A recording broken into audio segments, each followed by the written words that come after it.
सावधान। नमो अरहंताणं नमो सिद्धाणं नमो आयर्याणं नमो उवज्झायाणं नमो लोये सव्वसाहुणम् अरुहा सिद्धायर्या उज्झाया साहु पंच परमेठी तेवी उचिठ्ठई आदे तम्मा आदाहु में शरणम।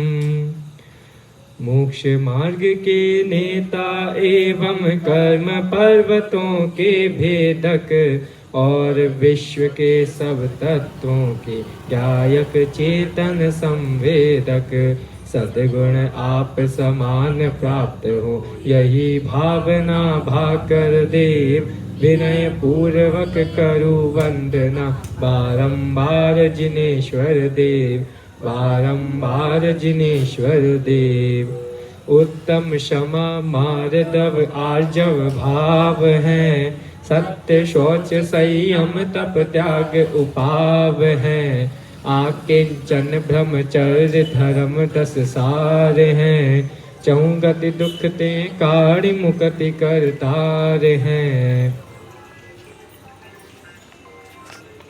आज समय से पहले व्याख्यान शुरू हो गया है, समय से 5 मिनट पहले। तो यहाँ पे मैं मंगलाचरण इस पुस्तक का है वो पढ़ना चाहूँगा। बहुत अच्छा मंगलाचरण है क्योंकि अपने पास समय भी है।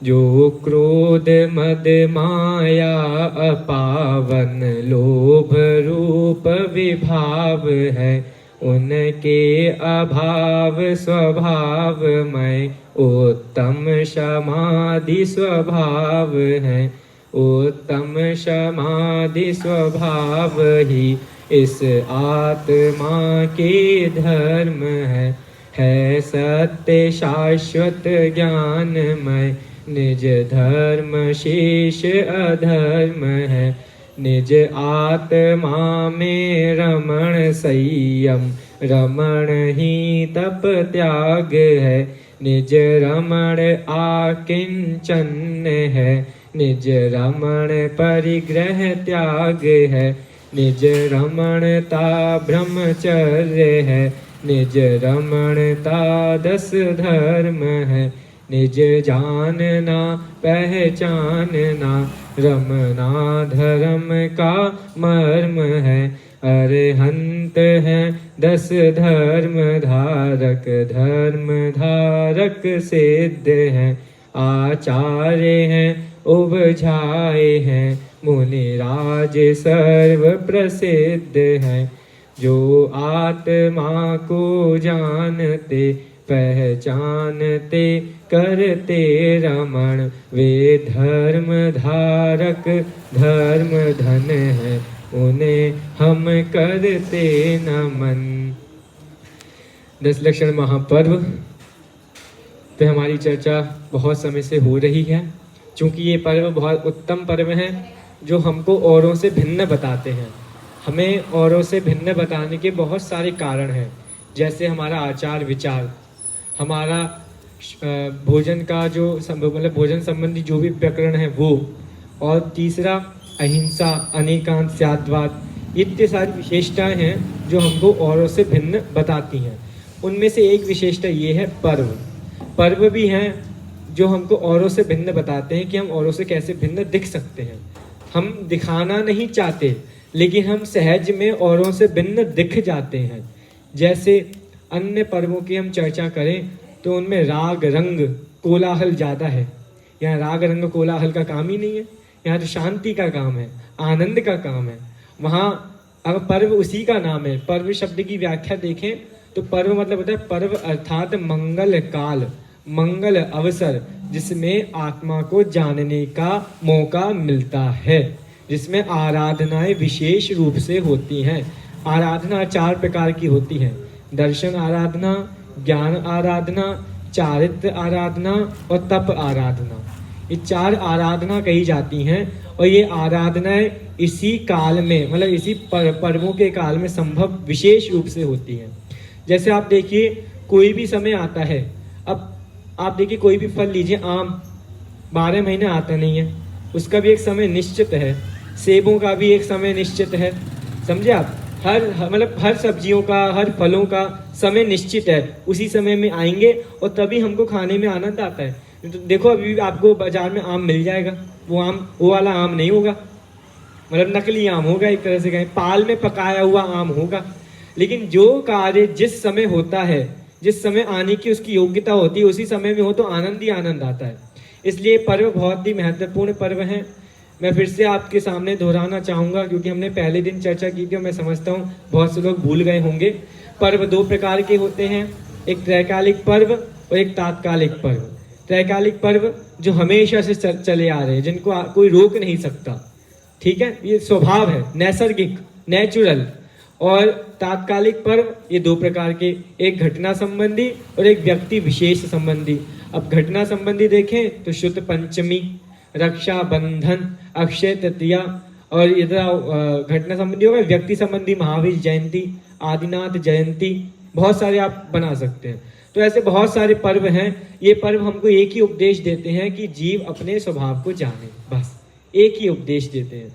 आप देखिए जैन शासन का कोई भी सिद्धांत उठाइए, उसमें अगर ये बात नहीं आए कि जीव अपने स्वभाव को जाने, स्वभाव की बात तो सभी जगह आएगी, सभी आचार्यों ने निकाली है स्वभाव की बात। स्वभाव को जानना ही है, क्योंकि स्वभाव का कभी विभाव होता नहीं है। मेरा सो जावे नहीं, जावे सो मेरा नहीं, ये स्वभाव है।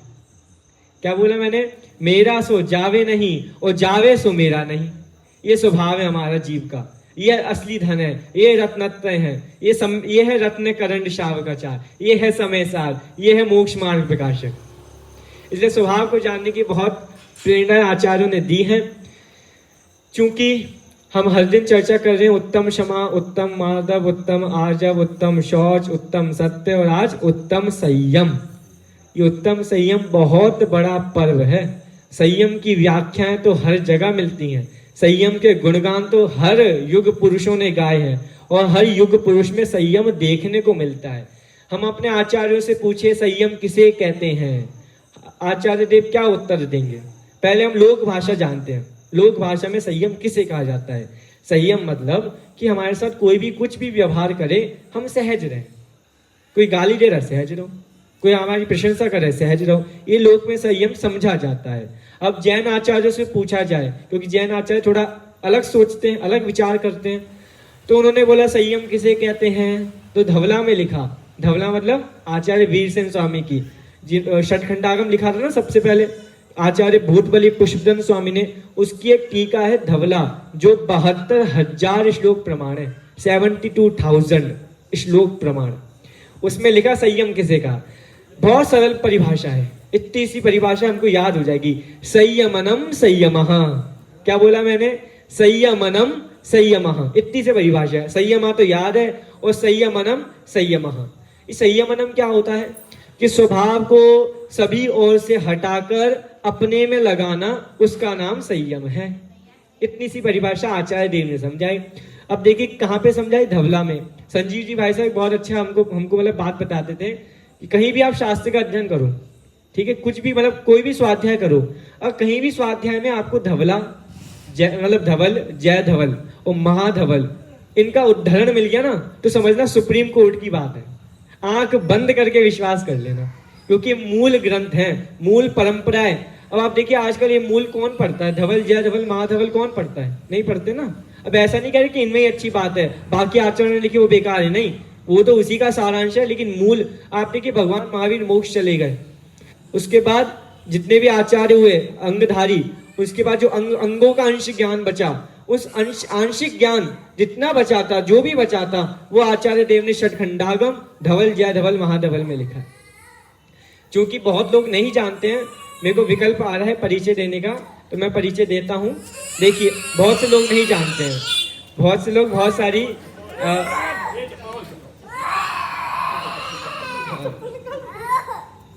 कोई बात नहीं, कोई बात नहीं।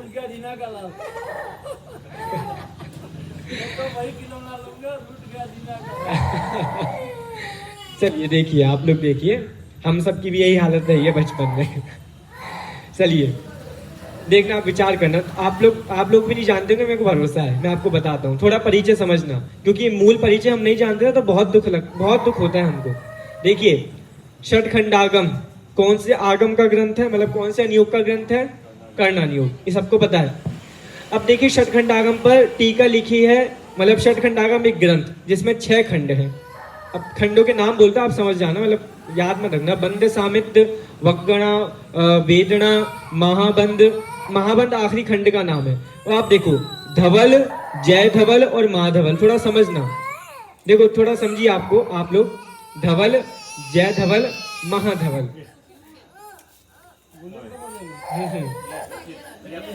कोई बात नहीं, चलिए देखिए अब थोड़ा इधर ध्यान रखिए, बहुत मार्मिक प्रकरण है, समझ में आएगा आपको।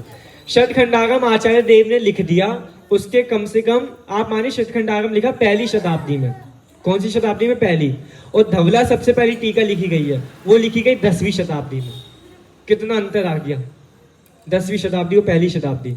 और 10वीं शताब्दी में आचार्य वीरसेन स्वामी को विकल्प आया कि षटखंडागम पर टीका लिखी जानी चाहिए, तो उन्होंने 72,000 श्लोक प्रमाण टीका लिखी, इतनी बड़ी। ये तो धवला हो गई। अब जय धवला किसका नाम है? आपको पता है जय धवला, नाम तो सुना होगा ना, जय धवला। ये जय धवला किसे कहते हैं? तो षटखंडागम ग्रंथ जब लिखा जा रहा था ना, उसी समय एक ग्रंथ और लिखा जा रहा था। नाम पता है आप लोगों को? पहले दिन बताया था, कषाय पाहुड़। कषाय पाहुड़ की टीका का नाम है जय धवला, जो 60,000 श्लोक प्रमाण है। ये महाधवला क्या कहलाती है? अब यहाँ प्रश्न चिन्ह आता है कि महाधवला माने क्या, क्योंकि नाम तो एक साथ चलते हैं, धवल, जय धवल और महाधवल। ये महाधवला किसे कहते हैं? देखो आप विचारना, जो आचार्य धरसेन पुष्पदन स्वामी ने षटखंडागम लिखा ना, अब इसमें भी आप प्रश्न चिन्ह लगा सकते हो कि दोनों ने एक साथ बैठकर लिखा, नहीं। देखिए तत्वार्थ सूत्र का एक सूत्र है, सत्संख्या शेत स्पर्शन कालांतर भावाल्प बहुत्वैश्च। कभी पढ़ा हो तो पहले अध्याय का ही सूत्र है, कोई बात नहीं, आपको याद नहीं है, कोई दिक्कत नहीं है। देखिए ये प्ररूपणा कहलाती हैं, समझना थोड़ा सा।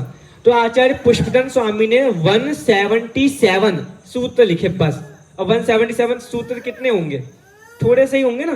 अब तत्वार्थ सूत्र में 357 सूत्र हैं, उसके सामने 177 कितने होंगे? तो आप देखिए पहला खंड है ना षटखंडागम का, उसमें सिर्फ 177 177 सूत्र लिखे पुष्पदन स्वामी ने, उनका समाधि मरण हो गया। उसके बाद जितना लिखा है वो आचार्य भूतबली स्वामी ने लिखा। मतलब पुष्पदन स्वामी ने इतना सा लिखा होगा तो भूतबली स्वामी ने इतना लिख दिया। उस महाबंद जो आखिरी खंड है महाबंद, उसी को महाधवल कहते हैं। महाधवल कोई अलग से टीका का नाम नहीं है, उस महाबंद को ही महाधवल कहते हैं। क्योंकि ये बहुत महत्वपूर्ण बातें हैं, इनके बारे में हम नहीं जानेंगे तो कौन? आपसे कोई चलता फिरता पूछ लेगा। जगत में एक चलता है प्रश्न, जनरल नॉलेज का प्रश्न पूछता हूँ आपसे, दुनिया का सबसे बड़ा ग्रंथ कौन सा है? बोले जाते हैं जगत में, आपने कभी पढ़ा हो जनरल जीके में, दुनिया का सबसे बड़ा ग्रंथ कौन सा है? दुनिया का पूछा है, दुनिया मतलब अभी जो दुनिया चलती है उस हिसाब से। तो सबने खोजा कहाँ, मतलब सभी जगह खोजा जाए कौन सा सबसे बड़ा ग्रंथ है, तो आपको पता है किसी को इसका उत्तर? कभी आपने जीके पढ़ी हो? देखो ऐसा बोला जाता है दुनिया का सबसे बड़ा ग्रंथ है महाभारत, 1,00,000 श्लोक प्रमाण। कितने? अपना वाला नहीं, अन्य वाला। अब 1,00,000 श्लोक प्रमाण है। अगर मैं अब षटखंडागम को, धवल को, जय धवल को, महाधवल को मिला दूं ना, 2,00,000 से ज्यादा निकल जाएंगे। हमने गिना भी है, हमने टोटलिंग भी की है कितने हैं, इनकी सारी टीकाएं मिलाए तो। अब देखो कितना दुख की बात है, हमको ही नहीं पता तो दूसरे को क्या बताएंगे हम? समझे आप? ये हमारा वैभव हमारे हाथ से जा रहा है। ये संयम संयम है, इतनी मुख्य बात तो बाद की बात है, पहले इतनी कॉमन सेंस की बात तो हमको समझनी चाहिए। कोई बात नहीं, समय समय आने पर जब काल लब्धि आएगी जब समझ जाएंगे। चलिए, तो संयम, संयमनम संयमः, इस परिभाषा को सभी साथ में बोलिएगा, संयमनम संयमः, बोलिए संयमः। पर इतनी सी परिभाषा हमको याद होनी चाहिए कि अपने स्वभाव को जगत से हटाकर अपने में लाना वो संयम है। अब चूंकि संयम की व्याख्या बहुत सारी है, संयम कितने प्रकार का? 2 प्रकार का, इंद्रिय संयम और प्राणी संयम। अब इसमें हमको थोड़ा विचार करना कि इंद्रिय संयम प्राणी संयम माने क्या। सबसे पहले इंद्रिय संयम। इंद्रिय संयम किसे कहेंगे? 5 इंद्रियों के जो विषय हैं उनमें उनसे हटना, वो इंद्रिय संयम। और प्राणी संयम मतलब 6 कायों की जीवों की हिंसा से बचना, वो प्राणी संयम। इतना तो हमें शब्द से समझ में आता है, इंद्रिय संयम और प्राणी संयम। अब विचार करो, इसमें से हम किसको महान मानते हैं और किसको हम थोड़ा कम मानते हैं? हमारे जीवन में कौन सा अपना आना चाहिए, इंद्रिय संयम या प्राणी संयम? अच्छा, और विचार कीजिए, सरल करता हूं। मुनिराजों के जीवन में कौन सा संयम होता है और श्रावकों के जीवन में कौन सा संयम होता है? श्रावक हमने कल बताया था ना, चौथे गुण स्थान वाले और पांचवें गुण स्थान वाले। मुनिराज सातवें छठवें गुण स्थान वाले, और उससे ऊपर सब मुनिराज ही हैं। तो इनके में कौन सा संयम, उनके में कौन सा संयम, विचार करना है अपन को।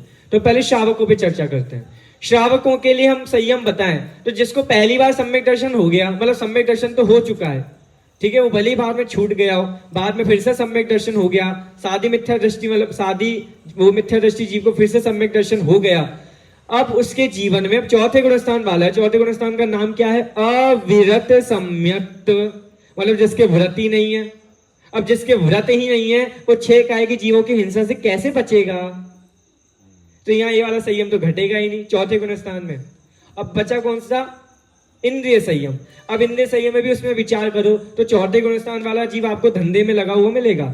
चौथे गुण स्थान वाला जीव आपको सारे कार्य जो मिथ्या दृष्टि करेगा, सारे कार्य वो ये भी करेगा, और इसको सम्यक दर्शन है।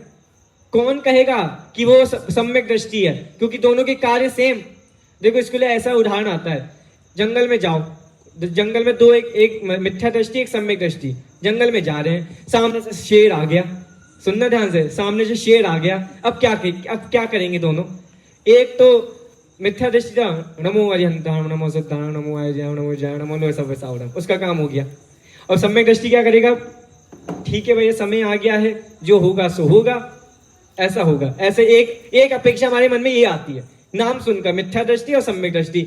अब ये हो सकता है कि मिथ्या दृष्टि भयभीत ना हो रहा हो, सम्यक दृष्टि उससे ज्यादा भयभीत हो रहा हो, ये भी हो सकता है। कौन कहेगा उसको सम्यक दृष्टि? देखने से तो ये लगेगा, तो भैया चमड़े की आंखों से देखोगे तो नहीं दिखेगा, ज्ञान चक्षु से देखोगे तो वो अपने सम्यक दृष्टि दिखेगा। इसलिए हम ऐसा कहते हैं कि चमड़े की आंखों से देखेंगे तो जो है सब सही लगेगा, लेकिन ज्ञान चक्षु से देखेंगे जो सही है वही दिखेगा। इसलिए ज्ञान चक्षु जैन आचार्य ने जगाया है। चमड़े की आंख तो भाई अनादिकाल से मिल रही है। इसलिए इंद्रिय संयम और प्राणी संयम यहाँ घटित नहीं हो पाएगा। आंशिक रूप से भी मान लो तो कहना ही पड़ेगा सम्यक दृष्टि, क्योंकि उसको संयमी तो असंयमी तो कह नहीं सकते, फिर भी उस गुण स्थान की अपेक्षा ही यही है, क्या करें।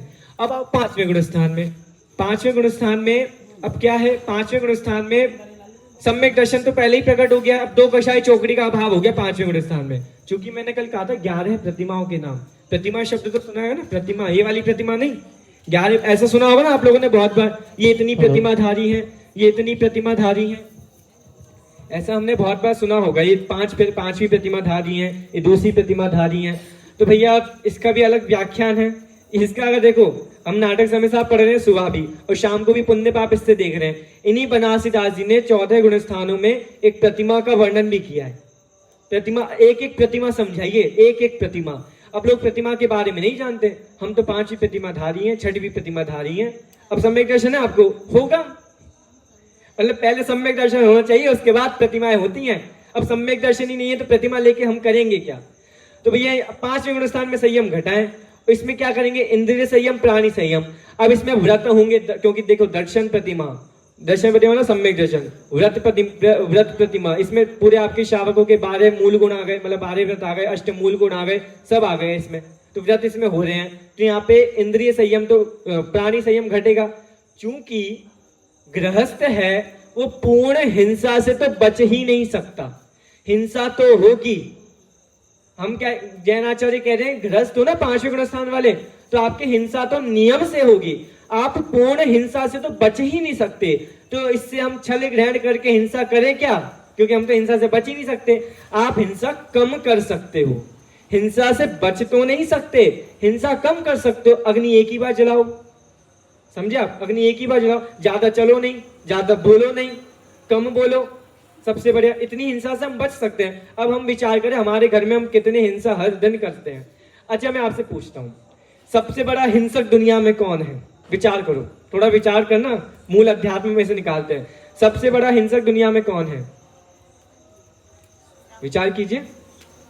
हिंसा माने किसे कहते हैं? जो मतलब ऐसा कहते हैं ना, हिंसा की परिभाषा क्या है कि स्वयं दुखी होना, सामने वाले की जीवों की हत्या करना, उनको दुखी करना, उनका मन दुखाना, ये हिंसा कहलाती है। हिंसा दो प्रकार की, द्रव्य हिंसा, भाव हिंसा, है ना।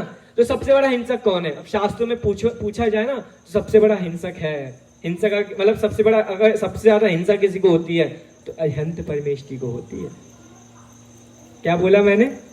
अरिहंत परमेष्टि। कैसे बताइए? इतने हमें नहीं कह रहे, उनको कह रहे। कैसे? देखो, जब पहले गुणस्थान से 12वें गुणस्थान तक आते हैं ना, तो कौन सा शरीर है? जीव। उसको जीव, अरिहंत परमात्मा को कौन सा शरीर है? जीव को। बताइए। औदारिक शरीर। 5 शरीर के नाम पता है ना? औदारिक, व्यक्रियक, आरक, तेजस, कामणानी, शरीरणानी। ये भी तत्वास सूत्र का सूत्र है। तो देखो, औदारिक शरीर है। अब जैसे ही 13वें गुणस्थान में आए, एंट्री की जैसी, केवल ज्ञान प्रकट हो गया, औदारिक शरीर उनका परम औदारिक बन गया। मतलब उनके शरीर में कोई जीव नहीं है। अब औदारिक में तो कितने जीव थे, सबके सब उड़ गए, फिर भी उनको हिंसा का दोष नहीं है। ये अब कौन कहेगा इतनी बड़ी बात? जिसने पहली बार सुनी होगी वो तो भैया क्या कह रहे हैं, सब गलत है, बेकार है। भाई थोड़ा समझो, विचार करो। प्राणी मरे या ना मरे, हिंसा अयत्नाचार से। भैया समिति पूर्वक मुनिराज चलेंगे, पैर के नीचे कीड़ा आ गया, मर गया, तब भी मुनिराजों को हिंसा का दोष नहीं। और हम देख कर चल रहे हैं, कोई जीव नहीं आया, नहीं भी मरा, तब भी हमको हिंसा का दोष। तो देख कर नहीं चले, मतलब प्रमाद पूर्वक चलते ना। प्रमाद परिणति मूल है हमारी। तो भैया यहाँ इंद्रिय संयम और प्राणी संयम दोनों आएगा, क्योंकि वो 5 इंद्रियों के विषयों से भी घटेगा। अब 6वें 7वें गुणस्थान में जब मुनिराज बन गए, आगे पूरी मुनिदशा है, तो वहां तो इंद्रिय संयम, प्राणी संयम पूर्णतः पालन होता है। संयम, अब देखिए संयम के बहुत सारे भेद हैं, इतने हम नहीं जाएंगे। मूल तो आपने 2 समझ लिए, इंद्रिय संयम, प्राणी संयम। एक बार एक राजा की सभा में, सब समझना मेरा ध्यान से देखिए, थोड़ा चक्षुओं को यहीं रखिए, हम भी देख रहे हैं आप सभी को, आप जिनको देख रहे हैं हम आपको देख रहे हैं। चलिए देखो, थोड़ा समझिए, विषय बहुत, आज का दिन बहुत समझने लायक है। ये दूसरों को देख कर हम करेंगे क्या? नए नए चेहरे हर दिन देखने को मिलते हैं। अगर देखने तो घूमिए सड़क पे जाके देखने का ज्यादा शौक है तो देखिए। एक बार एक राजा की सभा में एक मतलब बहुत अच्छे मंत्री थे, बहुत अच्छे ज्ञानी थे, मतलब उनका ज्ञान भी एकदम बढ़िया, उनका चारित्र भी एकदम बढ़िया, व्यवहार उनका एकदम बेस्ट था, द बेस्ट। अब लोगों ने, राजा उनको बहुत सम्मान देते थे। राजा उनको हर दिन 1 सोने की स्वर्ण मुद्रा हर दिन देते थे, क्योंकि उनका एकदम आचरण बढ़िया, ज्ञान बढ़िया, सब बढ़िया। तो पुरोहित जी को, मतलब पुरोहित बोलते हैं, अमात्य, पुरोहित, मंत्री, जो भी आपको लगाना है, उनको विचार आया कि लोग मेरी इतनी इज्जत करते हैं, क्यों करते हैं? ये मेरे ज्ञान के कारण करते हैं या मेरे आचरण के कारण करते हैं? मेरे को थोड़ा देखना पड़ेगा। क्योंकि सबसे पूछने जाऊंगा, अरे नहीं पंडित जी, आप तो बहुत बढ़िया हैं, आप तो मंत्री इतने अच्छे से काम करते हैं, देश संभालते हैं, राज्य संभालते हैं, ज्यादा लोग नहीं बताएंगे, लेकिन मेरे को खुद परीक्षा, अपनी खुद परीक्षा करनी पड़ेगी। तो भैया क्या किया उसने?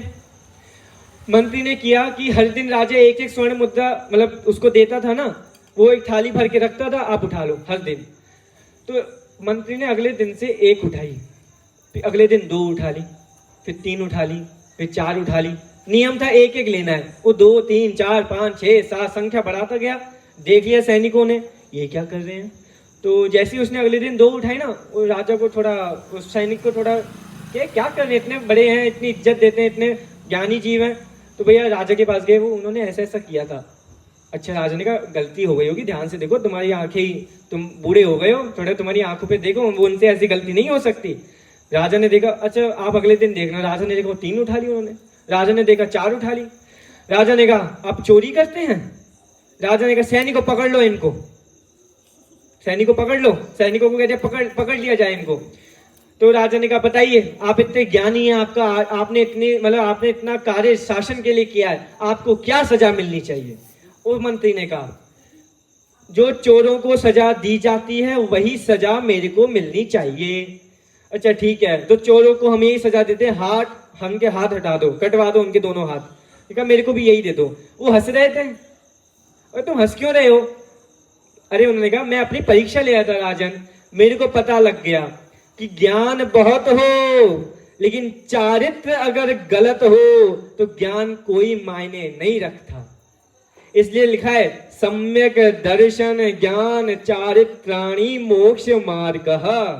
पहला सूत्र याद है ना सबको, ये तो कॉमन है। बोलिए साथ में, सम्यक दर्शन ज्ञान चारित्राणि मोक्ष मार्ग। कहाँ का सूत्र है ये? पहले अध्याय का पहला सूत्र है। कितना इसमें यहाँ आचार्य यहाँ से बढ़ना नहीं चाहते, मतलब पहले सूत्र में ही जो सच्चा शासन है, सच्चा मोक्ष मार्ग है, वही बता दिया पहले सूत्र में। बाद में तो कितनी व्याख्याएं की हैं। उसी तत्वात सूत्र ग्रंथ पर एक टीका लिखी, तत्वात श्लोक वार्तिक। समझना ध्यान से, आपको थोड़ी महिमा जगाता हूँ। तत्वात श्लोक वार्तिक बहुत बड़ी टीका है, 3 अध्याय, मतलब 3 उसके भाग हैं, एक एक भाग इतना इतना मोटा मोटा है। क्या नाम है? तत्वात श्लोक वार्तिक। एक भाग इतने मोटे मोटे, ऐसे 3 भाग हैं। जो पहला भाग है ना इतना मोटा, उसमें सिर्फ पहले सूत्र की टीका है, सिर्फ पहले सूत्र की, बस। बाकी 2 भागों में उन्होंने पूरा तत्वात सूत्र निपटा दिया। अब सोचा उसमें से हम क्या निकालेंगे? आचार्य ने कितना माल निकाल कर उसमें से दिया है। सम्यक दर्शन ज्ञान उन्होंने बताया, सम्यक दर्शन पहले क्यों रखा, सम्यक ज्ञान दूसरे नंबर पे क्यों रखा, चारित्र तीसरे नंबर पे ही क्यों रखा, चारित्र को पहले रखो। 3 मूर्ख बताए उसमें। पहले मूर्ख वो होते हैं जो ज्ञान के बिना सम्यक दर्शन चारित्र मानते हैं, दूसरे मूर्ख वो हैं जो दर्शन के बिना ज्ञान चारित्र मानते हैं, तीसरे मूर्ख वो हैं जो चारित्र के बिना दर्शन ज्ञान मानते हैं। 3 मूर्खों से उन्होंने पूरे इतने बड़े मोटे ग्रंथ में इतनी व्याख्या की है। अब पढ़ने वाला कौन है? जिसको रुचि हो वो पढ़े। उन्होंने तो लिख दिया, उन्होंने तो अपने कल्याण के लिए लिखा है, लेकिन हमें उससे अपना कल्याण करना हो तो अवश्य अपन कर सकते हैं। इसलिए जो मूल है सम्यक दर्शन ज्ञान चारित्र, उसको समझे। और ये संयम सिर्फ चारित्र में नहीं आता, संयम मतलब दर्शन ज्ञान और चारित्र तीनों में संयम है। सही, अब आप लोगों ने सुना होगा, संस्कार बिना सुविधाएं पतन का कारण है। ये वाक्य सुना है ना, संस्कार बिना सुविधाएं पतन का कारण है। अब हम आपको एक गाड़ी, मतलब प्रसिद्ध उदाहरण है फिर भी बोल देते हैं। आपके पास, सबके पास गाड़ियां हैं, है ना? अब इसमें ब्रेक नहीं हो तो क्या होगा? और सबसे अच्छी गाड़ी कौन सी कहते हैं? वो बुकाटी, ऑडी, मर्सिडीज, इतनी बढ़िया बढ़िया गाड़ियां हैं, इनमें ब्रेक नहीं हो तो बस इसकी शोभा किस काम की? ऐसे ही जीवन में सब कुछ हो, संयम ना हो तो इसकी शोभा किस काम की? जीवन नहीं सजेगा। एक बार महाभारत में एक प्रसंग आता है, कृष्ण जी और द्रौपदी एक बार छत पे चर्चा कर रहे थे, आप लोगों ने भी सुना हो कभी। तो कृष्ण पतंग उड़ा रहे थे, कृष्ण का हाथ कट गया मांझे से कट गया। द्रौपदी ने क्या किया? वो पट्टी बांधी उसको। तो कृष्ण ने सहज उनसे कहा, सहज, उसमें एक श्लोक आता है, वो श्लोक तो नहीं बोलता लेकिन आपको उसका भावार्थ बोलता हूँ। उन्होंने कहा, हमारे लिए बहुत उपयोगी है, कभी कभी दूसरों के किए कार्य मन को अपवित्र कर देते हैं। हमारा मन दूसरों के देखे हुए कार्य से अपवित्र हो जाता है, इसलिए जीवन में संयम होना अत्यंत आवश्यक है। संयम होगा तो हम दूसरों से प्रभावित नहीं हो पाएंगे। मतलब आप देखिए, अब दूसरे ने कुछ भी गलत किया, सबसे पहले वही प्रभावित होते हैं जो सबसे ज्यादा प्रभावित रहते हैं जगत से। इसलिए सर्वज्ञ की परिभाषा हमने उस दिन बदली थी, जो अप्रभावित रहकर जगत को जाने और जानकर अप्रभावित रहे वो सर्वज्ञ है। इसलिए हम कितने प्रभावित हो जाते हैं दूसरों से, अभी भी हो रहे हैं। ठीक है, चलिए, इसलिए संयम को बहुत समझना आवश्यक है। संयम के बारे में तो अब देखिए, हम थोड़ा 5 इंद्रियों के विषयों में बात करते हैं। 5 इंद्रिय कौन कौन सी? बोलिए। कर्ण, ठीक है, 5 इंद्रिय। अब 5 इंद्रियों के विषय में हमने आपको उदाहरण बताए थे कि एक इंद्रिय के विषय में कौन कौन सा जीव प्रसिद्ध है, भूल गए? याद है? चलिए फिर से आपको रिपीट करते हैं। पहले स्पर्शन इंद्रिय में हाथी, रसना इंद्रिय में मछली, स्पर्शन रसना, घ्राण में भौरा, चक्षु में पतंगा और कर्ण में हिरण। 5 इंद्रियों में ये, मतलब विषयों में एक एक जानवर का उदाहरण दिया जाता है। जब एक इंद्रिय के विषय में इतना दुख है तो 5 इंद्रियों के विषयों में कितना दुख होगा। देखो, कुछ लोग बोलते हैं धर्म करने का नाम नहीं है। धर्म तो मतलब तो बच्चे जन्म लेते हैं ना, अभी तो बच्चा है, अभी तो खाने दो, ऐसे ही तो बोला जाता है घरों में, आलू प्याज खाने दो। हमारे साथ भी यही हुआ था। हम जब पहली बार पढ़ के गए तो हम तो सीख लिया बहुत कुछ हमने पहली साल में। अब चलता था तो कुछ नहीं, आप एक काम करो, जब तक आप पढ़ो उस समय आपका नियम, घर पे आ जाओ तो नियम तोड़ दो। ये कौन सा नियम होता है भैया? ऐसी जिनवानी नहीं होती यहाँ पर कि आधे समय पालन करो आधे समय पालन नहीं करो। अरे भैया, वही जीव पवित्र है जिसने एक बार नियम ले लिया तो जीव अंतिम मरण तक उस नियम को नहीं तोड़ना चाहिए। इसलिए मोक्ष मार्ग प्रकाशन में बहुत स्पष्ट शब्दों में लिखा है, प्रतिज्ञा लो तो सोच समझ कर लेना। प्रतिज्ञा लेने में जितना पुण्य है, अगर तोड़ोगे तो सबसे बड़ा पाप है, 7वां नरक है सीधा प्रतिज्ञा तोड़ने में। इसलिए लिखा है ना, जम सक्कई तम किरई जमपण सक्कई तहेव सद्यहणम सद्यहमाणो जीवो पावई अजरामणम थाणम। आपको समझ नहीं आया होगा, हिंदी में बोलना पड़ेगा। कीजे शक्ति प्रमाण शक्ति बिना श्रद्धा धरे। कीजिए शक्ति प्रमाण, जितनी शक्ति सामर्थ्य है उतना ही करो। देखो नियम है, अब हमारी जितनी सामर्थ्य है उससे बाहर कार्य करेंगे तो नियम से बिगड़ेगा, नियम से बिगड़ेगा। अब हमारी ताकत है बच्चे की 1 पेज पढ़ने की, अब 5 पेज पढ़ तो लेगा लेकिन समझ नहीं आएगा। इसलिए जो भी हमें जो भी कार्य करना है वो हमको विचार करके हमारी सामर्थ्य कितनी है। मैं कुछ और बता रहा था, हाँ 5 इंद्रियों के विषय बता रहा था आपको। देखिए लोग बोलते कि यह धर्म कब करना चाहिए, बचपन में या बीच की अवस्था, युवा अवस्था में या मरण अवस्था, मतलब बुढ़ापे में। बुढ़ापे में धर्म करना चाहिए, यही जगत में फेमस है। तो देखो भैया कुछ पंक्तियां बोलता हूँ बुढ़ापे के लिए, मतलब जो लोग ऐसा मानते, देखिए विचार कीजिए। जब बुढ़ापा आता है भैया, देखिए धर्म करने का अगर सीखना है तो सबसे बढ़िया उपाय तो उनके लिए जिनको बचपन में धर्म मिल गया हो। सबसे बेस्ट जिनको बचपन से धर्म मिला, मतलब जिनके परिवार में अभक्ष्य आया ही ना हो, जिनके परिवार में शुरू से स्वाध्याय हुआ हो, उनके परिवार में जो जन्म लेता है वो अंबानी के घर में से जन्मा हुआ भी उससे भी ज्यादा भाग्यशाली है। और चलो कोई बात नहीं, वो उस समय नहीं जाना, उस समय नहीं हुआ। जब युवावस्था आ गई और सबसे ज्यादा भटकने का मार्ग है युवावस्था। इसमें सबसे ज्यादा भटक जाते लोग, हर समय मतलब पैर फिसलने की बहुत संभावना है। इसलिए आपको तो जगत का हाल पता है, कितने पैर फिसल रहे हैं हर दिन। तो भैया पैर फिसलने, अब लेकिन उसमें भी जो संभले हुए हैं वो सबसे बड़े वही युवा हैं, बाकी सब तो मर गए। समझिए आप, जिनके पैर फिसल गए उनका तो जीवन ही नहीं है, जो संभल कर चल रहे हैं वही जीवन जीते हैं सच में। अब मरण, अब बुढ़ापा आ गया, उसके लिए आपको क्या कहें, वो तो हम सब जानते हैं, सबका आने ही वाला है एक दिन, सबका आएगा। किसी का अभी आ गया है, किसी का बाद में आएगा, लेकिन आना तो है एक दिन। अब उसमें देखो क्या होता है, देखो आप लोगों ने सुना होगा कभी, आंखों पर जाला, ठीक है, नाक में नाला और कान पर ताला और लाठी से पाला, 5 इंद्रियों का निकल जाए दिवाला, तब क्या करेगा लाला। 5 इंद्रिय बोलते हैं, 5 इंद्रियों का ज्ञान, मतलब 5 इंद्रिय दुख का कारण है। भैया इन 5 इंद्रियों के माध्यम से भी धर्म होने वाला है। जिनकी 5 इंद्रियां संभली हुई हैं वो सच में धर्म कर सकते हैं। इसलिए कालिदास ने रघुवंश में एक बहुत अच्छा वाक्य लिखा है, शरीर माध्यम ना खलु धर्म साधनम। क्या लिखा है इसका मतलब समझना, उल्टा मत समझना, छल ग्रहण नहीं करना। उसमें लिखा है शरीर होगा तभी धर्म हो पाएगा। अब जिसने अपनी 5 इंद्रियां बचपन से बिगाड़ ली उसका क्या धर्म होगा, समझिए आप। अब बिगाड़ने के अर्थ में ऐसा मत समझना कि वो उसकी एक इंद्री चली ही गई, वो बोल ही नहीं सकता, वो चल ही नहीं सकता, मतलब 5 इंद्रियों के विषयों में नहीं लगा। जिसने 5 इंद्रियों के विषयों पर कंट्रोल करके रखा है वही जीव धर्म कर सकता है।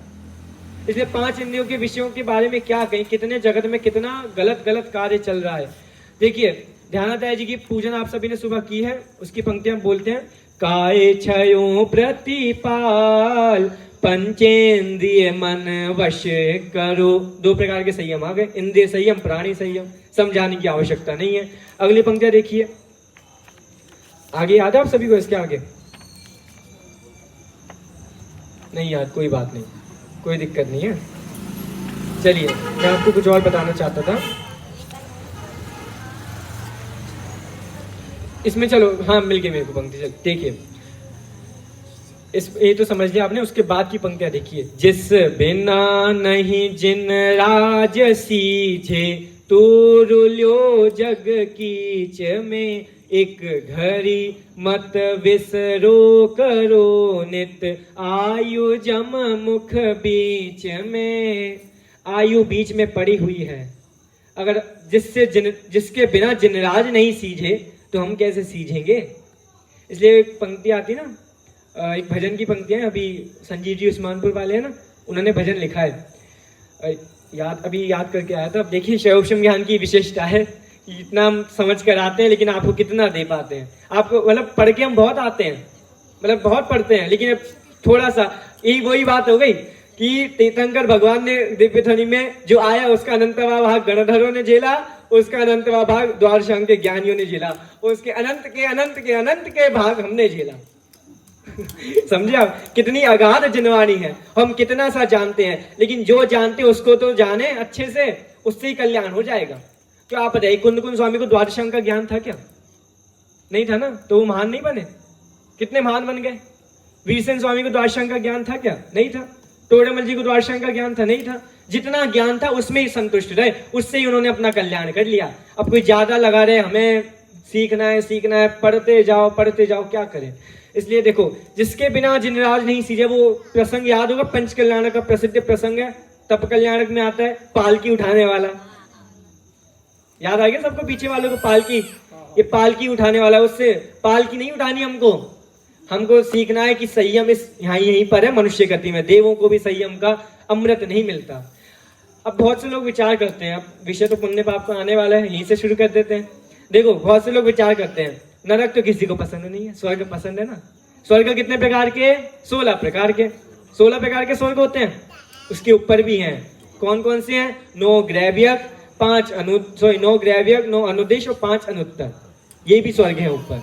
अब देखो इसमें समझना, जो लोग ऐसा मानते कि स्वर्ग बढ़िया है, मतलब वैकुंठ में ही मोक्ष है, जो ऐसा मानते हैं, वैकुंठ मतलब स्वर्ग में ही मोक्ष है, जो ऐसा मानते हैं, उनके लिए आचार्य ने बताया कि भाई जितना सुख आपको मनुष्य भव में मिल रहा है ना, उससे कई गुना ज्यादा दुख आपको स्वर्ग में झेलने को मिलेगा। जैसे हमारी बहुत सारी अवस्थाएं है ना कि ये उच्च जाति, ये नीच जाति, स्वर्ग में भी सेम व्यवस्था है। उच्च जाति नीच जाति, उच्च जाति वाले नीच जाति पर अत्याचार करते हैं। हाथी बनना पड़ेगा, आप कुछ नहीं कर सकते। और देखिए पहले 1 2 3 स्वर्ग, मतलब स्वधर्म, ईशान, सानत कुमार, माहिंदी, जो शुरू के स्वर्ग है ना, इनमें प्रविचार सूत्र में आता है, प्रविचार काय प्रविचार ऐसा सूत्र आता है। उसमें प्रविचार मतलब मैथुन, प्रविचार मतलब स्पर्श इंद्रिय का जो विषय है, जो पहले के स्वर्गों में बहुत है। अब आगे क्रमशः स्वर्ग में आप घटाते जाओ, मतलब स्वधर्म स्वर्ग में स्पर्शन इंद्रिय का विषय, उसकी लालसा इतनी है, सबसे ज्यादा है। उससे कम अगले में, उससे कम अगले में, उससे कम अगले में, और सबसे आखिरी में क्या आएगा? सबसे आखिरी में कौन सा आएगा नंबर? पहला तो स्वधर्म में हो गया, सबसे आखिरी में किसका नंबर आएगा? सर्वार्थ सिद्धि का। कितनी आयु है? 33 सागर। अब विचार करो, सर्वार्थ सिद्धि वाले, एक बार जो जीव सर्वार्थ सिद्धि में चला गया, 33 सागर तक सिर्फ और सिर्फ तत्व चर्चा स्वाध्याय ही करता है। 33 सागर तक। उसमें भी सुनो, पहले दिन जो तत्व चर्चा होगी वो अगले दिन रिपीट नहीं होगी। और अब सागर आपको क्या समझाऊं, सागर के लिए गड्ढा खोदना पड़ेगा। सागर समझ जाना कितना लंबा सागर होता है, इतनी अगाध जिनवाणी की। मतलब उनको पंच कल्याणक में आने का विकल्प नहीं आता, आते ही नहीं है। जन्म कल्याणक में नहीं आते, कर्म में नहीं आते, केवल ज्ञान में भी नहीं आते नहीं है ऊपर सर्वा सिद्धि के। फिर भी उनको संयम नहीं है। विचार करो, फिर भी संयम नहीं है। और संयम की कितनी मुख्यता, कितने गुणगान यहाँ पर गाए, कितने लोगों ने संयम को कैसे ना कैसे पालन किया है। तो संयम कितना मुख्य है कि जो स्वर्गों में नहीं है वो यहाँ है। सबसे ज्यादा अमृत हमें कौन सी, इसलिए बोलते हैं चारों गति में सबसे अच्छी गति कौन सी है? मनुष्य गति।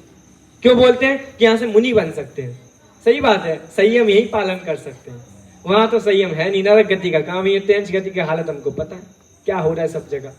फिर भी देखो हम भाग्य से मनुष्य बन गए हैं। सुबह बताया था ना कितने भव, 2000 सागर के लिए निकलता है, और कितने भव मनुष्य के, कितने भव हैं। उसमें भी पता नहीं हमारा मनुष्य का आखिरी भव हुआ तो क्या करोगे? चले जाओगे फिर निगोद में। नपुंसक बन के तो कुछ होने वाला नहीं है, स्त्रियां बन के भी कुछ ज्यादा विशेष नहीं मिलेगा। मनुष्य अगर पुरुष बने हैं हमारे लिए ज्यादा मुख्यता है। अब ऐसा नहीं है, एक बार चलो आज बोलता हूँ फिर भी बोलूंगा। एक बार हम भिंड में गए थे, आत्मानुशासन ग्रंथ है, एक बार आत्मानुशासन ग्रंथ में आप देखिए सबसे ज्यादा बुराई अगर किसी की है तो ये स्त्री पर्याय की बहुत बुराई की आचार्य ने। मतलब जितने अपशब्द कहने थे सब कह दिए। तो लोगों ने पूछा हमारी बुराई कर रहे हैं कैसे आचार्य? मतलब इनको इतनी मतलब ऐसा है कि पुरुष ऐसा बोलते हैं जगत में सभी भारतीय समान हैं, यहाँ तो आचार्य देव इस संविधान का पालन नहीं कर रहे, दोनों को असमान बता रहे, ये मतलब हम श्रेष्ठ, आप लोग श्रेष्ठ नहीं है। तो हमने कहा आपने अपने आप को स्त्री मान ही क्यों रखा है? ये तो स्त्री पर्याय की निंदा की है, जीव की निंदा कहीं की हो तो बता दो। जीव को तो राजा बना के रखा है, सेठ बना के रखा है, राजकुमार बना के रखा है आचार्यों ने जीव को। कहीं जीव को नौकर बना के रखा है क्या? नहीं रखा। चेतन राजा, भगवान आत्मा, और क्या चाहिए? भगवान कह दिया, और क्या चाहिए हमको? तो आप देखिए जो स्वर्ग में संयम, अब यहां से पुण्य पाप निकाले अपन विषय को क्रमशः लगाना चाहे तो। अब पुण्य देखिए, पुण्य पाप दोनों को समान बता दिया संयम से, ना पुण्य में संयम है ना पाप में संयम है। बहुत सारी बातें हैं हमारे आचार्य ने बहुत मतलब पालन किया है। टोडामल जी की कुछ पंक्तियां बोलता हूँ मोक्ष में प्रकाशक की। देखिए, बाह्य त्रस स्थावर की हिंसा तथा इंद्रिय मन के विषयों में प्रवृत्ति उसको अविरति जानता है। अब ये आप ही समझना, ये थोड़ी सी मुख्य है, इसको ध्यान से समझना। बहुत महत्वपूर्ण पंक्ति बोल रहा हूं। हिंसा में प्रमाद परिणति मूल है, ये आपने भेजी थी ना उसमें से। हिंसा में प्रमाद परिणति मूल है और विषय सेवन में अभिलाषा मूल है। ये दो चीज समझ लीजिए, हिंसा में प्रमाद परिणति और विषय सेवन में अभिलाषा। प्रमाद और अभिलाषा ये दो चीज है। अच्छा बताइए, जानना स्वभाव है या विभाव है? जानना स्वभाव है या जीव का विभाव है? स्वभाव है भाई। वो बोलते हैं, बच्चों को सिखाते हैं कि मैं जीव हूं, मुझ पे ज्ञान है, ठीक है, मैं ज्ञान से जानता हूं, सिखाते ना। देखो, जानना स्वभाव है लेकिन जानने की इच्छा विभाव है, मिथ्यात्व है। समझे आप? हाँ, ललक, लालसा। अब शास्त्रों में जीव का मन, ये मन सबसे ज्यादा भटकता है। इसलिए देखिए, एक दोहा मैं बोलता हूं, अरे सुधारक जगत के चिंता नहीं कर यार, तेरा मन ही जगत है, पहले इसे सुधार। अब जगत को सुधारने में लग जाओ, मन को नहीं सुधारोगे तो जगत भी नहीं सुधरेगा।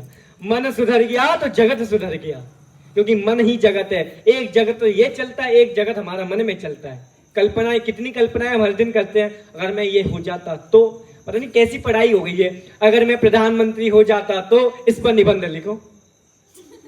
मतलब उसको दुख में पहुंचा रहे हैं। पद, मतलब पद हमने बताया ना, आप पद आफत है, ये सब कैसे कैसे निबंध के विषय दे देते हैं। तो आज की देखिए, लोगों को समझना चाहिए। तो इसलिए बहुत सारी चर्चाएं हैं, बहुत सारी बातें हैं। अब 5 इंद्रियों के विषयों के संबंध में देखिए, मैंने सोचा था ध्यान का प्रकरण हम कल से शुरू करेंगे, क्योंकि कल कौन सा दिन है? उत्तम तप। तप कितने प्रकार के? सबसे अंतिम बात तप कौन सा है? ध्यान। ध्यान का प्रकरण भी हम कल से शुरू करेंगे। और पुण्य पाप का थोड़ा प्रकरण है, संक्षिप्त में उपसंहार आज करेंगे। लेकिन संयम का, मैंने भैया को बताया, संयम का बहुत विषय है। एक बार एक यमराज जी आ गए। यमराज जी का काम ही यही है, सबको उठा लेना। तो आ गए एक के घर में। तो भैया आप लोगों ने सुना होगा, फिर भी सुनिए। तो आ गए। अब आप कौन है? यमराज, तेरा नंबर आ गया, चल आज हमारे साथ। हो गया तेरा, जितने मजे करने थे कर लिए, चल अब। अच्छा एक काम करो, आप थोड़ा रुको, चाय वगैरह पी लो, इतनी जल्दी क्या है, आराम से चाय वगैरह पियो, नाश्ता करो, भोजन करो, फिर ले जाना। चल ठीक है, ला। तो वही आराम से किया। यमराज जी को नींद आ गई। आप समझिए उसने क्या किया होगा। उसने सबसे पहले नंबर हटा के नीचे रख दिया, लिस्ट में सबसे आखिरी। अब तो मजे आ गए। यमराज जी उठे, बहुत मजा आ गया। अब एक काम करते हैं, तेरा नंबर सबसे आखिरी में लगाते हैं। चल पहले। मतलब हम जीना चाहते हैं, समझे आप? समाधि मरण होता है ना, उसके 5 अतिचार बताएं। जीवित मरना, शंसा, मित्रानुराग, सुखानुबंध, निदानानि। ये भी सूत्र जी का सूत्र है, तत्वा सूत्र का। तो मतलब आप देखो, मैं कितने, मतलब ऐसा नहीं जानबूझ के बोलता, विषय के अनुसार है। अब इसमें क्या, जीने की इच्छा करना, ये भी समाधि का एक अतिचार है। मतलब हम जीना क्यों चाहते हैं? वही लोग जीना चाहते हैं जो 5 इंद्रियों के विषय और भोगना चाहते हो। वही लोग ज्यादा जीना चाहते हैं ना, कि हमको तो और, अभी हमने इतना कहाँ भोगा है, और भोगने को मिल जाए। अब देखो, जितने भी एंटरटेनमेंट है ना, आपके नाटक वगैरह जितने भी आते हैं, अनुपमा, इतने सारे नाटक फालतू के, यही तो बताते हैं, जियो और जियो। कितनी पहली जीव राग में इतना लगा हुआ है, इमोशनल पहले ही है राग में, और उसको दिखा दिखा के इमोशनल करते हैं। एक बार तो क्या हुआ था, आप बच्चे तो बच्चे ही होते हैं, हमने ऐसे बोल दिया था नाटकों के बारे में थोड़ा सा अलग अलग, आप समझ जाओ। तो बच्चे बोलते हैं, पंडित जी प्लीज हम आपसे हाथ जोड़ के निवेदन करते हैं, आप अनुपमा के बारे में कुछ मत कहिए। आप जिसके बारे में कहना उसके बारे में कहिए। मैंने कहा भाई तू अनुपमा अनुपमा सुन सुनकर अपने अनुपम तत्व को भूल गया, वो नहीं देख रहा तू, समझा? तो ऐसे बहुत लोगों से पाला पड़ता है हमारा भी। तो विचार कीजिए कि कितने लोग इन विषयों में लगे हुए हैं, इसलिए अपन को विषयों से बचना है। विषयों से बच जाएंगे तभी हमारा संयम सार्थक है। बहुत सारी बातें हैं, समय होता है होता जा रहा है, अपन पुण्य पाप पे चर्चा करते हैं। चलिए सभी वो निकालिए पर्चा।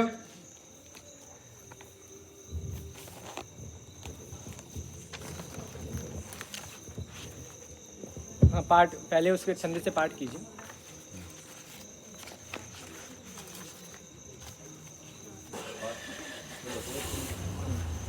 कोडलेस है आप लोगों के पास? कोई बात नहीं, एक पेज मेरे को मिल सकता है, एक पेज। चलिए, क्योंकि पुण्य पाप पे हमने बहुत चर्चा की है, थोड़ा पाठ करते हैं। आपको विषय ख्याल में आना चाहिए, क्योंकि हिंदी भाषा सरल भाषा है। आपको पूरा विषय ख्याल में आए, क्योंकि हम आज पुण्य पाप का उपसंहार करने वाले हैं। पुण्य पाप के विषय का उपसंहार कर रहे हैं, और हम सभी को एक दिन पुण्य पाप का ही संहार करना है, ठीक है ना? पुण्य पाप का आज उपसंहार हो रहा है, लेकिन हमको एक दिन पुण्य पाप का संहार करना है, ये संकल्प लेकर उठे। तो चलिए पाठ करते हैं। योगसार के महत्वपूर्ण छंद हैं। जब तक न जाने जीव परम पवित्र केवल आत्मा, तब तक सभी व्रतशील संयम कार्यकारी हो नहीं। पुण्य से हो स्वर्ग नरक निवास होवे, पाप से पर मुक्ति रमणी प्राप्त होती। आत्मा के ध्यान से विरले पुरुष ही जानते, निज तत्व को विरले सुने, विरले करे निज जान, अर विरले पुरुष धारण करे। हर पाप को सारा जगत ही बोलता यह पाप है, हर कोई विरला बुद्ध कहे पुण्य भी तो पाप है। लोह और सुवर्ण की बेड़ी में अंतर है नहीं, शुभ अशुभ छोड़े ज्ञानी जन, दोनों में अंतर है नहीं। विषय ख्याल में आ गया पूरा? एकदम सरल भाषा में लिखा है, कितनी पवित्र बात लिखी है। ये बात सिर्फ जैन शासन में ही मिलेगी, कहीं और नहीं मिलेगी। चलिए, योग सार ग्रंथ आचार्य योगिंदु देव ने इतना मार्मिक ग्रंथ लिखा है, इसके महत्वपूर्ण प्रकरण में से आज हम दूसरे प्रकरण को पूर्ण कर रहे हैं, और बचेगा तीसरा प्रकरण ध्यान। ध्यान के ऊपर बहुत व्याख्याएं हैं, बहुत गलत गलत मिथ्या भ्रमणाएं भी हैं, और बहुत सारी विशेष व्याख्याएं भी हैं। हम कल से समझेंगे ध्यान किसे कहते हैं, ध्यान माने क्या। आज पुण्य पाप को समझते हैं। चलिए, जैसे कहूँ चंडाली वाला छंद पढ़ते हैं। विषय को मैं पाठ इसलिए करवा रहा हूँ, विषय ख्याल में है, क्योंकि इसकी व्याख्या हम कर चुके हैं, इसलिए रिपीट करने का कोई फायदा है नहीं। फिर भी अगर आपको समझ नहीं आया तो आप बाद में हमसे कहें, हम कल फिर समझा देंगे। चलिए, जैसे कहूँ चंडाली जो गल पुत्र जन तिनी, एक दियो बांबन के एक घर राख्यो है। बांबन कहायो तिनी मध्य मास त्याग की, चंडाल कहायो तिनी मध्य मास चाख्यो है। तैसे एक वेदनी कर्म के जुगल पुत्र, एक पाप एक पुण्य नाम भिन्न बाख्यो है। दो माह अंधकूप, दो कर्म बंध रूप, दो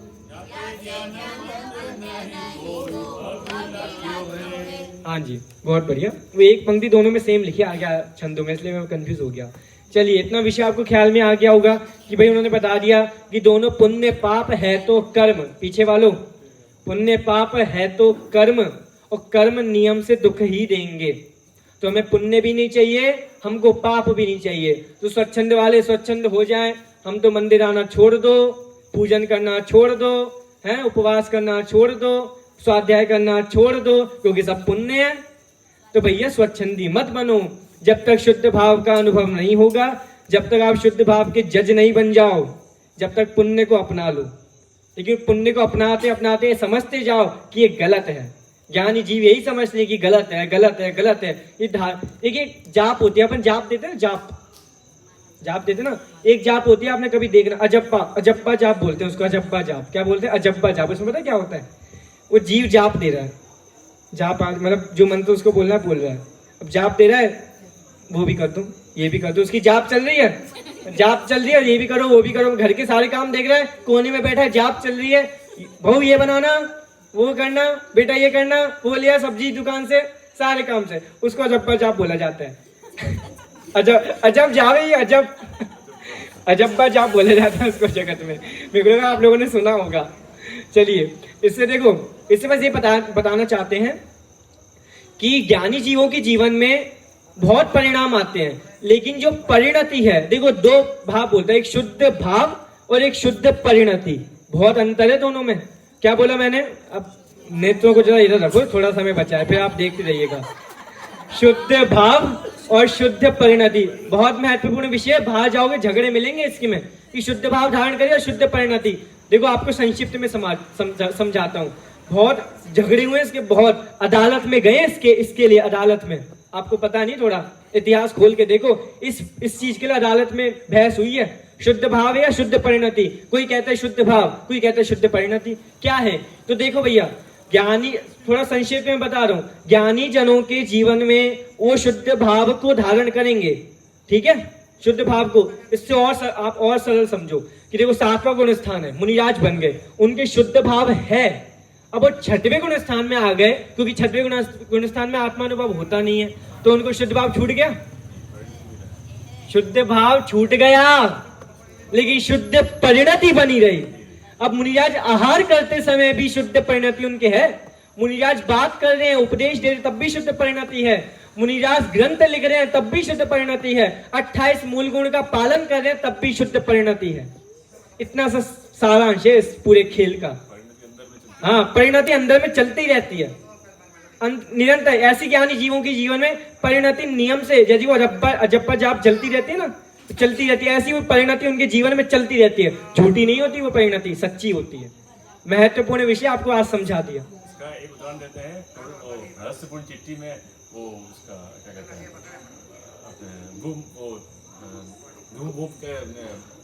कोई बात नहीं, आपको याद आ जाएगा, व्यापारी जो सेठ जी, हाँ, गुमाश्ता सेठ वाला, बहुत अच्छा उदाहरण है मेरे को, लेकिन थोड़ा याद नहीं आ रहा है। अच्छा, आप कभी पढ़ के आऊंगा, बहुत अच्छा, इतना तो याद आ गया क्योंकि मैंने पढ़ा ही रहस्य को चिट्ठी। गुमाश्ता सेठ, हाँ, सेठ सारे काम करता रहता है, यही है ना, वो सेठ के कार्यों में सब कार्य करता है, सेठ के लाभ में लाभ मानता है, हाँ, सेठ की हानि में हानि मानता है, पर अंदर में सोचता है कि ये कार्य मेरा नहीं है। बहुत बढ़िया, समझ गए आप लोग, पीछे वाले समझ गए, सारे काम कर रहा है वो सेठ के, सेठ कहेगा ये भी कर, वो लाभ मिल रहा है, सेठ को हानि हो गई तो उसको भी हानि हो गई, लेकिन अंदर में मानता है कि ये कार्य मेरे नहीं है, मैं हूं तो एक नौकर, इतना तो मानता है। अब हम भी माने, हम आपके घर में रह रहे हैं, आप लोगों के घर में भोजन करने आ रहे हैं, हम भी टेम्परेरी हैं, परमानेंट नहीं है, ठीक है, परिणति में, हाँ, लेकिन हमने परिणति में आप लोगों को हृदय से स्वाध्याय, हम लोगों का देखो, कभी आप विचार करना, हमारा आपका क्या संबंध है? साधर्मी संबंध, ठीक है ना, हम आप परिवार में तो लगते नहीं है, लेकिन आज से हम सबका साधर्मी संबंध जुड़ गया है। इसलिए पंडित जी ने उसी रहस्यपूर्ण चिट्ठी में लिखा है, साधर्मियों को परस्पर चर्चा चाहिए। चर्चा लिख दी उन्होंने, आप आज चर्चा करने वाले देखो, अब मंदिर खाली हो जाएगा आपका कुछ दिनों बाद। इसलिए अब देखो, इतने बड़े ज्ञानी जन तभी तो ज्ञानी बनते जब चर्चा करते हैं, जब तक चर्चा नहीं करोगे कैसे काम चलेगा। इसलिए भैया इतना हमने विषय को जाना है, आगे के छंदों को हम पढ़ते नहीं हैं क्योंकि मेरे को आज उपसंहार करना है, 7 मिनट बचे हैं अपने पास। संक्षिप्त में आप समझिए, कारण रस स्वभाव फल, ठीक है, कारण रस स्वभाव फल, ये शिष्य के तर्क थे, पंडित जी ने इसका खंडन कर दिया। इतना आप समझना। छंद पढ़ना है क्या आप लोगों को? नहीं पढ़ना? चलिए, हाँ, टाइम हो रहा है। चलिए देखो, इसमें मैं एक छंद पढ़ता हूँ, पंडित जी उपसंहार कैसे कर रहे हैं। हमने तो संक्षेप में रखा है, पंडित जी ने उपसंहार कैसे किया। देखो मैं छंद पढ़ता हूँ, आप ध्यान से सुनना, इसमें नहीं है। जो लो अष्ट कर्म को विनाश नहीं सर्वथा, तो लो अंतरात्मा में धारा दोई बरनी, एक ज्ञान धारा एक शुभाशुभ कर्म धारा, दोहों की प्रकृति न्यारी न्यारी न्यारी धरनी, इतनी विशेष जो कर्म धारा बंध रूप, पराधीन सकति विविध बंध करनी, ज्ञान धारा मुख रूप मुख की करण हार, दुख की हरण हार भू समुद्र तरनी। इतना कह दिया। दो प्रकार की धारा होती है, एक ज्ञान धारा और एक कर्म धारा। कर्म धारा में कौन कौन आ जाएगी? एक शुभाशुभ शुभ धारा और अशुभ भावों की धारा। तो जीव को शुभाशुभ भावों की धारा निरंतर बह रही है, निरंतर बह रही है। लेकिन पंडित जी क्या कह रहे हैं? दोहों की प्रकृति न्यारी न्यारी न्यारी धरनी, ज्ञान धारा और कर्म धारा दोनों की प्रकृति न्यारी न्यारी न्यारी न्यारी धरनी। कितनी बार न्यारी न्यारी कह दिया। दोनों की प्रकृति अलग अलग है, दोनों का स्वभाव अलग है। इसलिए भैया इतनो विशेष जो कर्म धारा बंध रूप, कर्म धारा बंध रूप, पराधीन सकति विविध बंध करनी। ये कर्म धारा अपनाओगे तो पराधीन होगे, स्वाधीनता आपके हाथ से छिन जाएगी, ठीक है। और बंध करनी, बंध को करवाएगी। ज्ञान धारा मुख रूप मुख की करण हार, दुख की हरण हार भो समुद्र तरनी। भैया ज्ञान धारा ही है जो मुख्य है, इसलिए ज्ञान धारा ही भव समुद्र को हराने वाली है, तारने वाली है, नष्ट करने वाली है। चलिए एक छंद और देखते हैं, अंतिम छंद है, ठीक है। समुझे न ज्ञान कहे कर्म किए सो मुख, ऐसे जीव विकल मिथ्यात की गहल में, ज्ञान पक्ष गहे कहे आत्मा अबंध सदा, वरते सुछंद तेऊ बूढ़े हैं चहल में। जथा जोग कर्म करे पे ममता न धरे, रहे सावधान ज्ञान ध्यान की टहल में। तेई भव सागर के ऊपर है तरे जीव, जीने के निवास स्यादवाद के महल में। वे वही जीव स्यादवाद के महल में निवास करते हैं जो मार्ग समझते हैं कि भाई क्या छोड़ने योग्य है, क्या अपनाने योग्य है और क्या कब तक अपनाने योग्य है। अपनाना तो एक को है, लेकिन कब तक अपनाना है ये हमारे हाथ में है, ये समझने की बात है। और लिख रहे हैं ऐसे जीव विकल मिथ्यात की गहल में। गहल माने गली, गली। वो जीव, अब गली गली में आपको बहुत दुकानें मिलेंगी कि ये सही है वो सही है, ऐसा मानो वैसा मानो, बहुत दुकानें गली गली में मिलती हैं। किसी ने प्रश्न पूछा था हमसे एक बार, मतलब मुझसे तो क्या, दादा से पूछा था एक बार, छोटे दादा से, कि देखिए क्या प्रश्न पूछा, बहुत मार्मिक प्रश्न, आप ही सोचना। भाई साहब ने भी उस दिन मतलब थोड़ा आपसे प्रश्न पूछा था ना आपने उस दिन, जीवों जैनों की संख्या, उससे थोड़ा रिलेटेड है। देखो क्या हुआ था, प्रश्न पूछा दादा से किसी ने, क्या जैनों की संख्या इतनी कम क्यों है, जैन इतने कम क्यों बचे। हमने सुबह भी चर्चा की थी, तो आप इसका उत्तर क्या दोगे। वो भाई साहब नहीं रहे, वो सुबह उन्होंने भी ये प्रश्न पूछा था। कोई बात नहीं, देखो आपको क्या लगता है इसका उत्तर आपको क्या मिलना चाहिए। सुबह भाई साहब से चर्चा हुई तो उन्होंने कहा था कि आज एक काम करना चाहिए, हर जैनी को 3-3 बच्चे पैदा करने चाहिए, संख्या बढ़ जाएगी। यही था, ये नहीं है भैया। उन्होंने कहा इसका आप उल्टा देखो, कोई भी चीज हमको समझ ना, वो जो सामान्य पक्ष है उसको मत देखो, थोड़ा उल्टा विचार करो, अपने आप सीधा पक्ष समझ में आएगा। देखो जैनों की संख्या कम है ना, जैन इतने कम बचे हैं तो अच्छा है, कम बचे हैं, सही है, होने ही चाहिए कम, क्योंकि रत्नों की दुकानें गली गली में नहीं होती हैं।